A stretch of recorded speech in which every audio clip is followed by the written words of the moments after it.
मिनश्शैतानिर्रजीम बिस्मिल्लाहिर्रहमानिर्रहीम वबिही नस्तईन वहुवा खैरुल मुईन। अस्सलामु अलैकुम वरहमतुल्लाहि वबरकातुहू। आज हम गुस्ल मैयत के बारे में चंद मारूज़ात आपकी खिदमत में पेश करेंगे। चंद इंतहाई अहम मसाइल, बहुत से मुस्तहबात आएंगे और कुछ नहीं आएंगे, लेकिन कोशिश यही रहेगी कि जो जो मुस्तहबात कसरत के साथ ज़िक्र हुए हैं तोज़ी में, जामे तोज़ी में या नॉर्मल तोज़ी में या मिनहाज में या फिर आगा की वेबसाइट पर sistan.org में, उसको हम डिस्कस न करें। हमारा मतमय नज़र और मकसूद नज़र जो होगा वो वाजिबात होंगे, और उनमें अगर कोई चीज़ हराम आ रही है ताकि हम उनसे बच सकें, वो हमारा मतमय नज़र रहेंगे। यही हमारा फोकस रहेगा और इसी को हम कवर करने की कोशिश करेंगे इंशाअल्लाह ताला। तो गुस्ल मैयत को बयान करने से पहले हमने दो हिस्से बनाए हैं। एक हिस्सा एहतिज़ार का है, मुहतज़र की हालत, दूसरा हिस्सा मैयत बनने की है। पहली हालत में जब इंसान की रूह परवाज़ कर रही होती है, यानी अभी जान करने की आलम होती है, उसकी जान निकल रही होती है, उस वक्त आस पास वालों के या उसके जो पास पड़ोस में शख्स हैं, लोग हैं, उनकी क्या ज़िम्मेदारी है, ये हम बयान करेंगे। तो इंतहाई अहम है कि जब कोई शख्स जान करने की आलम में है, यानी उसकी जान जा रही है, अभी रूह परवाज़ कर रही है, तो कभी उसमें मुश्किलात पेश आती हैं, कभी नहीं आती। तो सबसे पहला और एक ही वाजिब है इसमें, बस वो वाजिब ये है कि उस जो भी उसके पास है उसकी ज़िम्मेदारी है, उस पर वाजिब है कि वो उस मुहतज़र शख्स को जो एहतिज़ार की हालत में है उसे रूबा क़िबला लेटाए, यानी उसे क़िबले की तरफ लेटाए। लेकिन किस तरह, सवाल तो करना उसने यूँ है कि उस मैयत, यानी अभी जो मैयत नहीं हुआ, अभी उस जो जान करने की आलम है यानी मुहतज़र है, उसे क्या करे, इस तरह लेटाए कि उसकी पुश्त ज़मीन पर लगे, या जो भी तख्ता है जिस पर वो लेटा हुआ है, चारपाई या कोई भी पलंग, जो भी जगह है, उस पर उसे उसकी पुश्त लगे नीचे ज़मीन पर, और उसका जो सीना है वो आसमान की तरफ हो, और उसके जो पाँव के तलवे हैं वो काबे की तरफ हों, क़िबला की तरफ हों। तो इस तरह जब कर देगा, फ़र्ज़ करते हैं कि सामने काबा है और अब ये वो जगह है जहाँ पर वो शख्स लेटा हुआ है जिसकी रूह परवाज़ कर रही है, तो उसको यूँ लेटाए कि उसकी जो पुश्त है वो यहाँ पर आकर लगे, चित्त बिल्कुल लेटा हुआ हो, और उसका सीना आसमान की तरफ हो, और उसके जो पाँव के तलवे हैं वो सीधा सामने यानी काबे की तरफ हो। तो इस तरह रूबा क़िबला उसे लेटाना वाजिब है। और यही वो हालत है कि जिसमें इस्लाम ने कहा है कि आपका हर रात जब भी आप सोएं तो इस हालत में सोएं, यानी अपने पाँव के जो तलवे हैं वो काबे की तरफ करके सोएं। गोया वो वही आलम है जो जब रूह इंसान की परवाज़ होती है तब वाजिब है, लेकिन वैसे सोना मुस्तहब है, सवाब रखता है। क्योंकि जब इंसान उठेगा तो क्या होगा कि वो काबे की तरफ समत के उठेगा, यानी उसका सीना और जो रूह है, चेहरा है उसका, वो काबे की समत होगा। और अगर इसी सोने के आलम में जान भी चली जाए तो वो एक वाजिब को भी पूरा कर लेगा। तो इसका इस तरह सोना मुस्तहब है। लेकिन मुहतज़िर जो इस हालत में, उसको इस तरह लेटाना वाजिब है दूसरों पर जो उसके पास पड़ोस में मौजूद है। तो ये एक वाजिब है। इसमें मुस्तहब बहुत से हैं, हम सबको जिक्र तो नहीं कर सकते, लेकिन यह है कि उस आलम में अगर किसी की जान निकलना बड़ा मुश्किल हो रहा है तो उसे तलक़ीन की जाए, शहादतैन पढ़ाई जाए, बल्कि शहादतीन पढ़ाई जाए, यानी अल्लाह की गवाही, रसूल की गवाही, इमाम अलैहिस्सलाम की विलायत की गवाही, इमामत की गवाही, और उनके खलीफा बिला फ़स्ल की गवाही, जनाब ज़हरा सलामुल्लाह अलैहा के सच्चे होने की गवाही, यानी इस तरह के अज़कार करवाए जाए। तो मुस्तहब है कि उसे जो अकायद हक़्क़ा हैं उनको बयान करवाए जाएँ, उनसे कहलाए जाएँ, उनको इस तरह बयान किया जाए वो समझे, और कुछ दुआएं हैं वो बयान करें। और बेहतर ये है अगर उसे फिर भी राहत ना आए तो मुस्तहब है कि उसे उस जगह से उठाकर ऐसी जगह लेकर आएँ जहाँ वो नमाज़ पढ़ा करता था, तो जाए नमाज़ पर लेकर आएँ, उस जगह पर जहाँ वो नमाज अंजाम देता था। ये फिर उसके मुस्तहबात हैं। मज़ीद तफसील के साथ मुस्तहबात आप तोज़ी में देख लीजिएगा। तो उसके बाद हम आते हैं एक मजमूई तजहीज़ मैयत की तरफ। देखें, हमने मुअतज़िर के अहकाम आपको बयान कर दिए जो वाजिब है। अब आते हैं हम तजहीज़ मैयत की तरफ। तजहीज़ मैयत का मसला आम है, उसमें कफ़न भी शामिल है, दफन भी शामिल है, नमाज भी शामिल है, गुस्ल भी शामिल है, हनूत भी शामिल है, सब कुछ शामिल है। तो तजहीज़ मैयत में हमारे पास दो सूरतें हैं। कुछ चीज़ें ऐसी हैं जिनमें हम पर क़स्द क़ुर्बत वाजिब होता है, यानी क़ुर्बतन लिल्लाह के क़स्द से, इरादे से काम अंजाम देना हम पर ज़रूरी होता है। और हम ये बयान कर चुके हैं कि क़स्द क़ुर्बत कहते किसको हैं। یقیناً آپ کو یاد ہوگا ہم نے کہا تھا یہ مانتے ہوئے، یہ سوچتے اور ارادہ رکھتے ہوئے کہ اللہ نے اس چیز کا حکم دیا، میں اس کو بجا لا رہا ہوں، پورا کر رہا ہوں، اس سوچ اور ارادے کے ساتھ انجام دینے کو کہتے ہیں قصد قربت، یعنی قربت اللہ، اور یہ سب خشوع و خضوع کے ساتھ ہو۔ تو کچھ چیزیں ایسی ہیں جن میں قصد قربت کی شرط ہے، یعنی ہم اگر اس میں قصد قربت کریں گے تو وہ چیز انجام ہو پائے گی ورنہ نہیں پائے گی۔ ان میں سے سب سے پہلی کون سی ہے؟ جیسے غسل، یعنی میت کو اگر آپ نے غسل دینا تو قصد قربت کی نیت کرنا ضروری ہے، اور میت کی اگر نماز پڑھنی ہے، نماز جنازہ جسے ہم کہتے ہیں، نماز میت، تو نماز میت یا نماز جنازہ پڑھنے کے لیے بھی قصد قربت شرط ہے۔ تو جہاں جہاں قصد قربت شرط ہے جیسے غسل اور نماز، وہاں پر آپ اس میت کی ولی سے اجازت لیں گے۔ اگر ولی اجازت نہیں دے اور آپ اس کی بغیر اجازت کے اس کو انجام دیں گے تو وہ چیز کافی نہیں ہے، وہ آپ کا جو کام ہے وہ پورا نہیں ہوگا، اس کی اجازت لینا ضروری ہے۔ لیکن جہاں قصد قربت شرط نہیں ہے، جیسے کفن دینا، اسے حنوط کروانا، یہ جو مراحل ہیں اس میں قصد قربت شرط نہیں ہے، تو اس میں اگر آپ نے ولی کی اجازت نہیں لی اور کام انجام دے دیے تو کافی ہے، اور یہ ٹھیک اور صحیح ہے۔ تو یہ ہے تجہیز میت کے اہم چیز۔ اس کے بعد سوال یہاں پر یہ بنتا ہے کہ آپ نے کہا کہ ولی کی اجازت لینی پڑے گی جہاں قصد قربت شرط ہے، تو ولی ہوتا کون ہے؟ تو ولی کے مسائل تو میراث کے مسائل میں آ جائیں گے انشاءاللہ تعالی، لیکن ایک مجموعاً اور اجمالی طور پر ہم آپ کے سامنے پیش کر دیتے ہیں۔ دیکھیں، اگر بیٹا مر جائے تو اس کا ولی ہوتا ہے باپ، ٹھیک ہے، اور اگر باپ مر جائے تو اس کا ولی ہوتا ہے بیٹا۔ اگر 3-4 بیٹے ہیں تو کسی ایک کی اجازت آپ لے لیں گے تو یہ کافی ہو جائے گا، لیکن اگر بیوی مر جائے تو اس کا ولی اس کا شوہر ہوتا ہے۔ تو اسی طرح کوئی بیٹا مر گیا، اس کا باپ نہیں ہے لیکن دادا ہے تو دادا ولی ہو جائے گا۔ تو یہ تمام مسائل جو میراث میں ہم نے 3 رتبے بنائیں گے انشاءاللہ، اس میں یہ سب کچھ کلیئر ہو جائے گا۔ ابھی بھی کسی کو چاہیے کہ وہ یعنی اس میں وضاحت چاہتا ہو تو وہ توضیح اٹھائے اور اس میں میراث کے 3 جو حصے ہیں ان کو پڑھ لیں۔ ولی کے بعد غسل میت کی طرف ہم آتے ہیں۔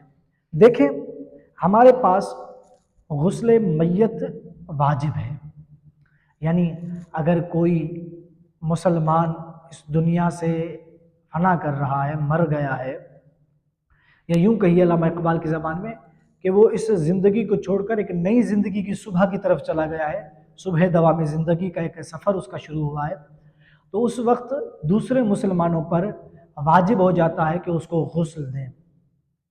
لیکن یہ واجب کون سا ہے؟ ہمارے پاس واجب کی چند قسمیں ہیں: واجب عینی عین کے ساتھ، واجب کفائی کا کتاب کے ساتھ، واجب تخیری، یہ 3 واجب۔ واجب عینی کا مطلب یہ ہے کہ ہر شخص پر اس کو انجام دینا ضروری ہوتا ہے، واجب ہوتا ہے۔ جیسے نماز فجر، ہر شخص پر نماز فجر واجب ہے، یعنی وہ پڑھ لے گا تب بھی پھر بھی مجھے پڑھنی ہے، وہ نہیں پڑھے گا پھر بھی مجھے پڑھنی ہوتی ہے، ہر شخص کو خود پڑھنی ہوتی ہے۔ تو یہ ہے واجب عینی، یعنی ہر شخص پر اسے وہ واجب انجام دینا ہے۔ ایک ہوتا ہے واجب تخیری، یعنی 2 چیزیں ہوتی ہیں، دونوں میں سے کوئی ایک انجام دے دے گا کافی ہے، یعنی دونوں مجھے کرنے ہیں لیکن میں ان دونوں میں سے کسی ایک کو کروں گا کافی ہے۔ جیسے نماز جمعہ اور ظہر، آغا سیستانی کے نزدیک میں چاہوں تو نماز جمعہ پڑھ لوں یا نماز جمعہ کو چھوڑ کر نماز ظہر پڑھ لوں، کوئی فرق نہیں رکھتا، دونوں واجب تخیری ہیں، دونوں میں سے کسی ایک کو اٹھا لوں کافی ہے۔ یا اس کی ایک اور مثال دے دوں تخیری کی، یعنی ایک شخص نے جان بوجھ کر روزہ نہیں رکھا تو اس پر اب کفارہ واجب ہے، واجب آ گیا، تو اسے کیا کرنا ہوتا ہے؟ 60 روزے رکھے یا 60 مسکینوں کو کھانا کھلائے یا ایک غلام آزاد کروائے۔ تو یہ کون کرے؟ یعنی کیا پہلے روزہ رکھنا ہے، روزہ نہ رکھ سکے پھر مسکینوں کو کھانا کھلانا ہے، مسکینوں کو کھانا نہ کھلا سکے پھر غلام آزاد کروانا ہے؟ کرنا کیا؟ ترتیب ہے یا تخیر ہے، اختیار ہے؟ تو یہاں پر بھی تخیر ہے، یعنی 3 چیزیں ہیں، تینوں میں سے کوئی بھی انجام دے دے کافی ہے۔ تو اب کے زمانے میں تو غلام آزاد نہیں کروا سکتا، تو 2 چیزیں رہ گئی، یعنی مسکینوں کو کھانا کھلانا یا روزے رکھنا، تو دونوں میں سے جو کرنا چاہے وہ کر سکتا ہے، تو یہ واجب تخیری کہلاتا ہے۔ تو غسل میت واجب عینی ہے یا واجب تخیری ہے؟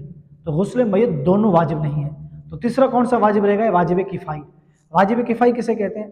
واجب کفائی کا مطلب یہ ہوتا ہے کہ کچھ لوگ اگر انجام دے دیں، صحیح طرح سے انجام دے دیں، تو دوسروں سے وہ واجب ساقط ہو جاتا ہے، اس کی ذمہ داری ہٹ جاتی ہے۔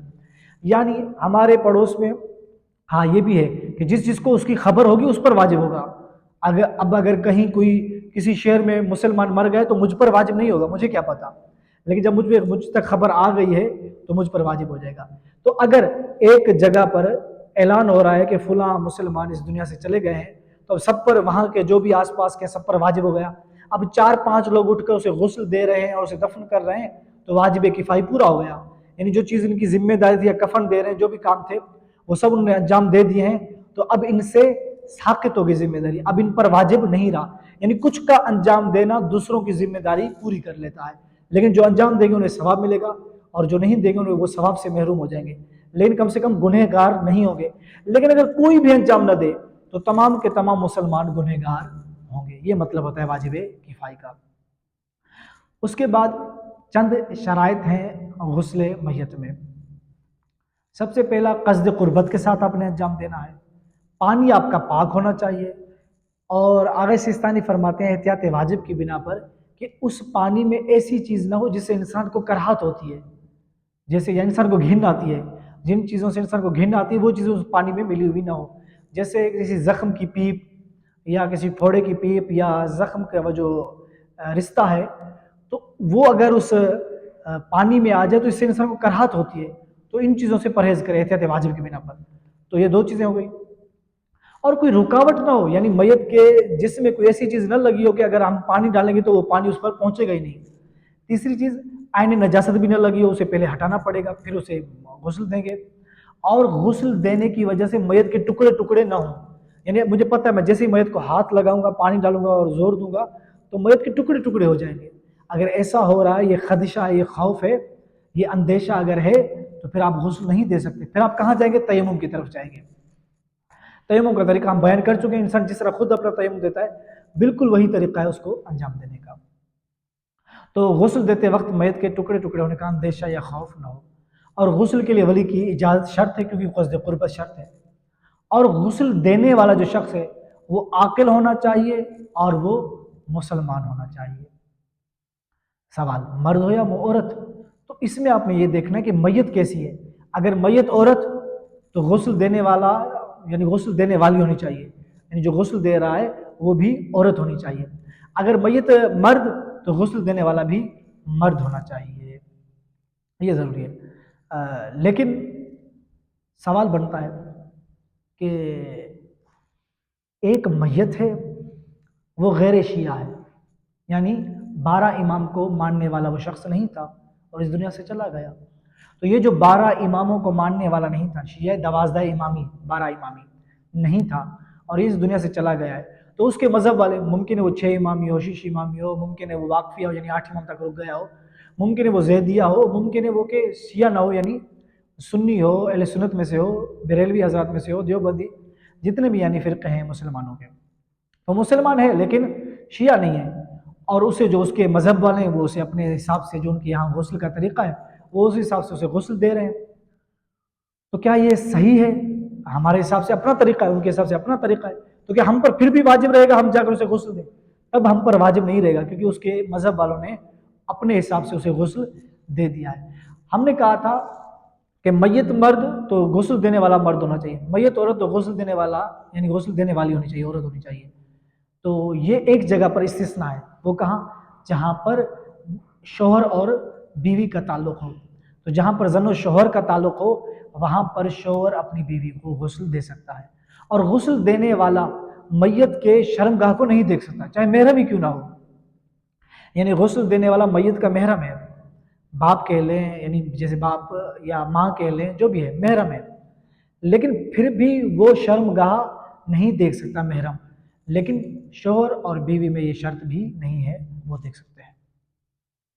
اس کے علاوہ غسل کی کیفیت کیا ہے؟ کیفیت غسل بیان کرنے سے پہلے ہم طریقہ بیان کر دیتے ہیں۔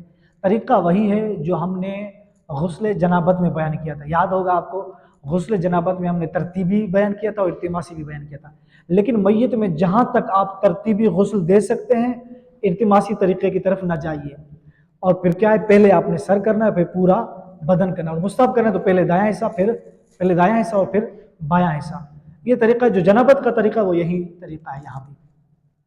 تو کیفیت غسل کیا ہے؟ سب سے پہلے آپ نے بیری کا پانی، یعنی پانی ہے اس میں آپ نے بیری کے پتے ڈالے ہوئے ہیں، یہ ایک طریقہ ہے، اس کے یعنی پہلے اس طرح اپنے غسل دینا ہے، پہلا پانی، दूसरा पानी आपने ऐसा लेना है जिसमें काफूर आपने मिलानी है। तीसरा तरीका आपने खालिश पानी देना है जिसमें ना बेरी हो ना काफूर हो। सवाल, बेरी और काफूर किस हद तक हम मिलाएं? तो 3 पानी देने यानी 3 गुस्ल देने। पहला गुस्ल बेरी के पत्तों वाला यानी बेरी के पानी वाला, दूसरा काफूर के पानी वाला, तीसरा खालिश पानी देना है आपने। तो किस कदर आपने बेरी के पत्ते डालने हैं यानी उन्हें मिक्स करना है, रगड़ना है, या किस कदर आपने काफूर मिलाना है, मखलूत करना है, खल्त करना है। तो देखें इस कदर मिलाइए कि लोग कहें कि हाँ ये काफूर का पानी बन चुका है, लोग कहें कि हाँ इसमें बेरी है, यानी ये बिल्कुल खालिश पानी नहीं है। उर्फ कहे तो हर उर्फ बदलेगा, कहीं उर्फ ज्यादा काफूर पर कहेगा ठीक है अब काफी है, कहीं पर कम पे काफी कह देगा, तो उर्फ बदलते रहते हैं। लेकिन इस कदर काफूर और बेरी के पत्ते न मिलाए कि लोग उसे पानी ही न कहें, यानी मुजाफ न बन जाए। याद होगा मुजाफ की हमने 2 सूरतें कही थी। मुजाफ वो होता है जो किसी से हासिल किया जाए, जैसे नारियल का पानी, तरबूज का पानी, या किसी खालिश पानी में कोई चीज इस कदर मिला दी जाए कि लोग उसे पानी ना कहें। जैसे मिट्टी इस कदर मिला दी कि लोग उसे कीचड़ कह रहे, पानी नहीं कह रहे। सर्फ इस कदर मिला दिया कि लोग उसे पानी नहीं कह रहे। तो आप काफूर या बेरी के पत्ते इस कदर ना मिला दें कि लोग उसे पानी ही ना कहें, यानी मुजाफ ना बन जाए, ये ख्याल रखना है। तो ये 3 गुस्ल देने तरीका वही है जो हमने बयान किया था, यानी पहले सर और फिर पूरा बदन देना है। और गुस्ल देने वाले की हमने शराइत भी बयान कर दी। फिर उसके कुछ मुस्तहबात हैं, लेकिन हाँ एक मसला कि एक शख्स है वो जनाबत की हालत में मर गया, तो क्या उसे पहले हम गुस्ले जनाबत दे फिर गुस्ले मयत दे? नहीं, एक ही गुस्ल यानी गुस्ले मयत देना काफ़ी है। चाहे उस पर और गुस्ल वाजिब है, जैसे गुस्ल हैज़ वाजिब है किसी औरत पर, या किसी पर नजर या कोई और गुस्ल वाजिब है, तो आपने गुस्ले मयत दे दिया, ये काफ़ी है। फिर मुस्तहबात गुस्ल मयत वो हम बयान नहीं करेंगे। अगर आप पढ़ना चाहें और यकीनन बेहतर रहेगा आप पढ़ें, तो आप उन्हें तोज़ी में जाकर पढ़ सकते हैं। मकरूहाते हैं वो भी हम बयान नहीं करेंगे। अब हम आते हैं तयम्मुम की तरफ। देखिए हमारे पास कभी कभी मैयत इस हालत में आती है, जैसे जहाँ पर हादसे होते हैं, साने होते हैं, यानी बम ब्लास्ट वगैरह होते हैं, या दीगर मसाइल होते हैं, या कुछ लोग ट्रेन के नीचे आ जाते हैं, तो उनकी मैयत इस हालत में होती है कि इंसान गुस्ल नहीं दे पाता, यानी टुकड़े टुकड़े होती है। तो इस हालत में गुस्ल तो आप दे नहीं सकते, तो आपने करना क्या, यानी पानी उसमें इस्तेमाल करना उस मैयत के लिए मुज़िर होता है, ज़रर रखता है, नुकसानदेह होता है। तब आपने क्या करना है, तब आपने मैयत को तयम्मुम करना है। तयम्मुम किस तरह देंगे?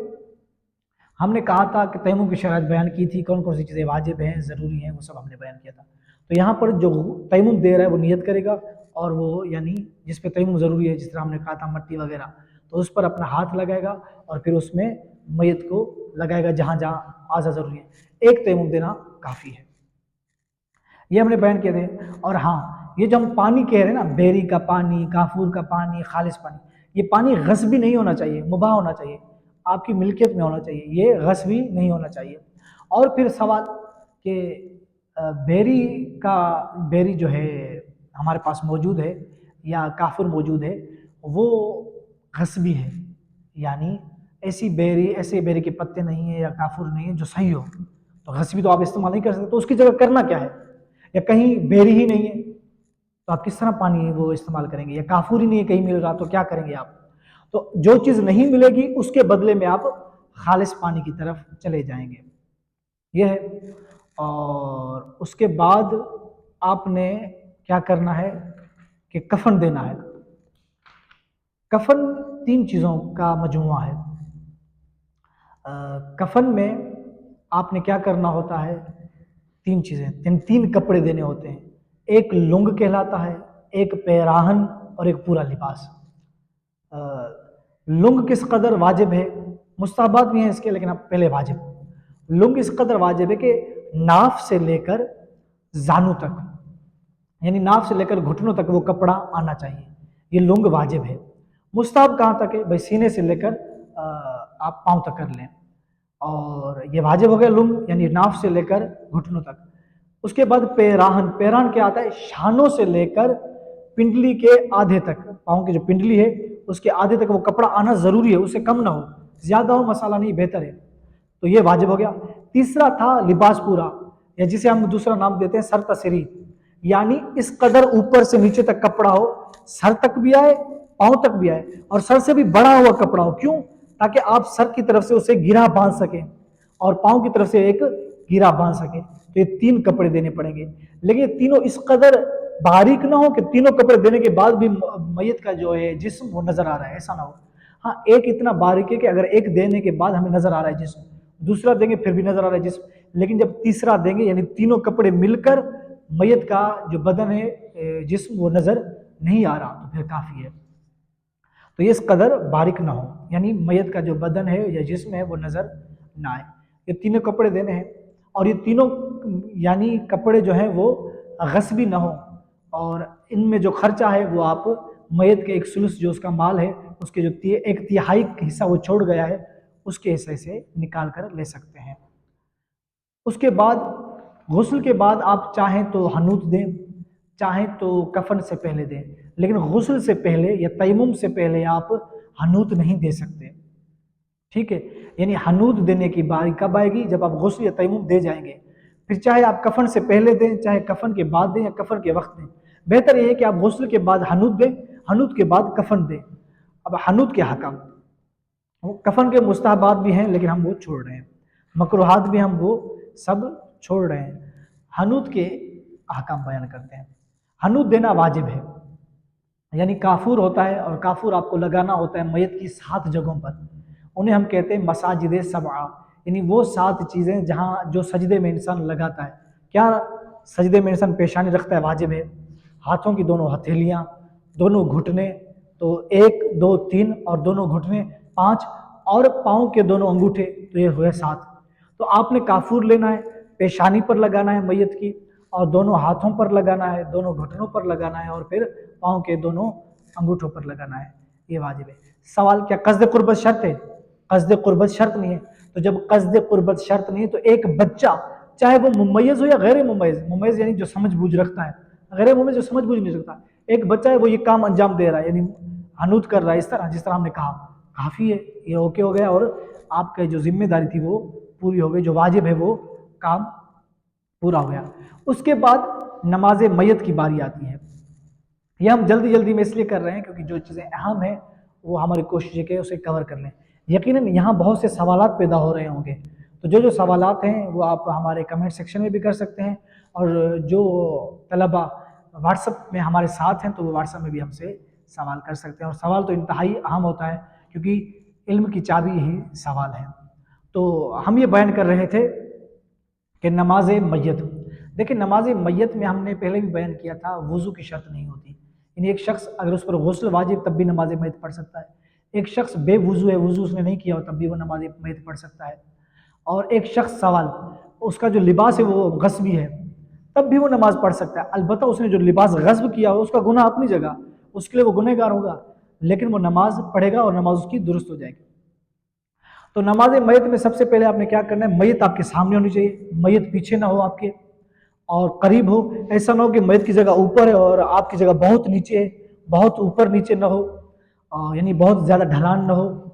तीसरा ये कि मैयत और आपके सामने कोई चीज़ रुकावट ना हो, कोई पर्दा ना हो, कोई दीवार वगैरह ना हो। लेकिन अगर मैयत ताबूत में तो मसला नहीं है, तब भी सही है, कोई गलत बात नहीं है, ओके है।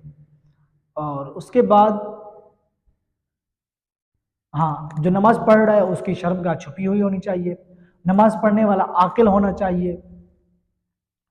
उसके बाद हम रूबा किबला पढ़े, यानी नमाज इस तरह ना पढ़े कि मेरा जो चेहरा है वो किबले की तरफ नहीं, मेरा चेहरा किबले की तरफ होना चाहिए। उसके बाद क़स्द क़ुर्बत ज़रूरी है, इखलास और क़स्द क़ुर्बत के साथ नमाज मैयत को अंजाम दे। नमाज मैयत का तरीका क्या है? देखें, नमाज मैयत में 5 तकबीरात आप पर वाजिब होती हैं। आप 5 तकबीरें अंजाम देंगे तो नमाज मैयत हो जाएगी, और आप नमाज मैयत के करीब खड़े होंगे, दूर नहीं खड़े होंगे। तो एक शख्स नमाज मैयत पढ़ा रहा होगा, दूसरे उसकी जमात में होंगे। यहाँ पर एक चीज़ मैं बयान कर दूँ, जैसे हम नमाज फजर में जमात पढ़ते हैं तो उसमें अगर पेश इमाम सूरह हमद पढ़ रहा होता है तो हम पर हमद पढ़ना वाजिब नहीं होता, लेकिन नमाज मैयत में हर शख्स पर ज़रूरी है कि वो तकबीर पढ़े। जो जो तकबीर पढ़ेगा उसने नमाज मैयत पढ़ी है। जो पीछे खड़ा तो हुआ है, यानी जमात में खड़ा तो हुआ है, लेकिन उसने तकबीर नहीं पढ़ी तो उसने नमाज मैयत नहीं पढ़ी। ये चीज़ क्लियर कर लें। तो लिहाजा नमाज मैयत के तकबीरात सीख लें, याद कर लें, इंतहाई आसान है। एक वाजिब है और एक बेहतर है। बेहतर बहुत तूलानी है, वो आप वेबसाइट में देख लीजिएगा या फिर तोज़ी में देख लीजिएगा। वाजिब मैं बयान कर लेता हूँ, वो इंतहाई आसान है। आपने सबसे पहले अल्लाहु अकबर कहना है, تو اس کے بعد تکبیر پڑھنی، کیا اشہدو ان لا الہ الا اللہ وان محمد رسول اللہ، یہ ایک تکبیر ہو گئی۔ پھر آپ نے اللہ اکبر کہنا ہے، یہ دوسری تکبیر ہو گئی۔ پھر آپ نے کیا پڑھنا ہے، اللہم صلی علی محمد وآل محمد، یہ دوسری تکبیر ہو گئی۔ پھر آپ نے تکبیر لگانی ہے اللہ اکبر، پھر آپ نے پڑھنا ہے اللہم اغفر للمؤمنین والمؤمنات، پھر آپ نے تکبیر لگانی ہے اللہ اکبر، اور اس کے بعد یہ پڑھنا ہے کہ اللہم اغفر لی ہذہ المیت، اللہم اغفر لی ہذہ المیت۔ یہ کب کہیں گے؟ جب میت مرد ہو، لیکن اگر میت عورت ہو تو آپ نے یہ کہنا ہے اللہم اغفر لی ہذہ المیتہ، ٹھیک ہے؟ تو یہ اس 4 تکبیروں کے پھر آپ نے کہنا ہے اللہ اکبر۔ اب جیسے ہی 5ویں تکبیر لگائیں گے نماز آپ کی تمام ہو گئی، اور یہ آپ نے واجب انجام دے دیا۔ اور واجب تو ویسے 3-4 کے انجام دینے سے، 1 کے انجام دینے سے ہو جاتا ہے، لیکن دوسرے جو ثواب کی غرض سے آتے ہیں انہیں ثواب بھی حاصل ہو گیا۔ لیکن اگر آپ کو یہ یاد نہیں ہوگا، آپ کھڑے رہیں گے فقط، تو آپ کو ثواب نہیں ملے گا، آپ نے نماز میت انجام نہیں دی۔ اگر 100 بندے ہیں، 10 پڑھنے والے ہیں، تو نماز میت 10 بندوں نے پڑھی ہے، 90 تو ایسے کھڑے تھے۔ تو یہ انتہائی آسان، یہ جو واجب ہے میں نے بیان کر دیا ہے۔ اب مستحب میں پہلی تکبیر ہماری واجب کیا تھی؟ اشہد ان لا الہ الا اللہ وان محمد رسول اللہ، لیکن اگر مستحب میں آئے تو وہ طولانی ہو جاتی ہے، یعنی اشہد ان لا الہ الا اللہ وحدہ لا شریک لہ واشہد ان محمدا عبدہ ورسولہ ارسلہ بالحق بشیرا ونذیرا بین یدی الساعہ، اللہ اکبر۔ پھر دوسری تکبیر آپ نے پڑھنی ہے، پھر تیسری پڑھنی ہے، وہ کچھ طولانی ہے، لیکن اگر یہ آپ واجب پڑھیں جو انتہائی آسان ہے تو بہت مسائل آپ کے آسان ہو جائیں گے۔ بھلے سے آپ کا جو پیش امام ہے وہ طولانی تکبیر پڑھ رہا ہے، وہ بڑی طویل جو تکبیر ہیں وہ پڑھ رہا ہے، لیکن اگر آپ یہ واجب پڑھ لیں گے تو آپ کو اپنا ثواب مل جائے گا۔ آج تک کے لیے اتنا ہی، اگر کوئی سوال ہو اور کچھ پوچھنا ہو تو ضرور پوچھیے گا۔ دعا میں یاد، خدا حافظ، وآخر دعوانا